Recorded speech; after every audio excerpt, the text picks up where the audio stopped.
जिंदा मुर्दे ऐसे मुर्दों को कहा जाता है जो हैं तो जिंदा मगर मौत के साया में है और मौत का जहर उन्हें चढ़ा हुआ है।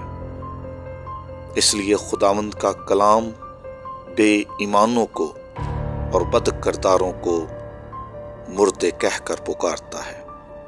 मत्ती की अंजील 8वां बाब और उसकी 22वीं आयत में लिखा है, यीशु ने उससे कहा, तू मेरे पीछे चल और मुर्दों को अपने मुर्दे दफन करने दे।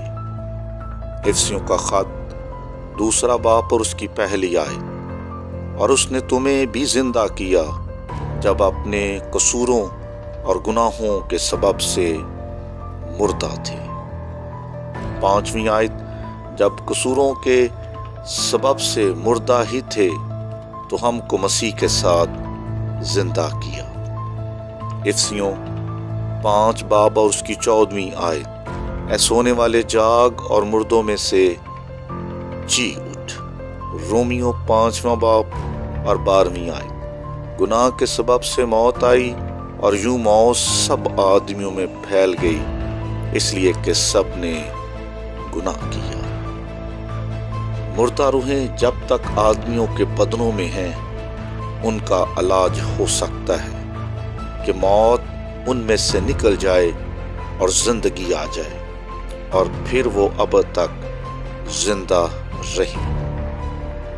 मुर्दा रूह को गुनाह का मर्ज लाहिक है और गुनाह का ये मर्ज स्वाए अल मसीह के कोई दूर नहीं कर सकता। यकीनन इस मर्ज को तो वही दूर कर सकता है जो खुद इस मर्ज का शिकार ना हो, जो खुद गुनाह के हाथों बिका हुआ ना हो और ना ही वो गुनाह के ताबे हो। इसलिए मरीजाने गुनाह को चाहिए कि अल मसीह के पास आएं और इस गुनाह से मुक्ति का काम सिर्फ यीशु मसीह और उसकी रूह से होता है। और यही बात मसीह दीन की बड़ी फजीलत है। दुनिया में और कोई तदबीर दफ़ा मौत के लिए नहीं है मगर सिर्फ यीशु मसीह का नाम है, जिससे लाखों करोड़ों आदमियों की रूहों में से मौत निकल गई है और जिंदगी आ गई है। जब कोई खुदावंद यीशु मसीह को कबूल करके सच्चा मसीही बनता है तब गुनाह दिल में से निकलता है और मौत रूह में से निकलती है। अंधेरा दफे होता है और गुनाह का वबाल मसीही कफारा से जाता रहता है। और जब फर्मा बरदार हो के मसीह के पीछे हो लेते हैं तब उसके नूर से मुनव्वर होते हैं और मसीह की रूह से हमारी रूहों में जिंदगी आ जाती है।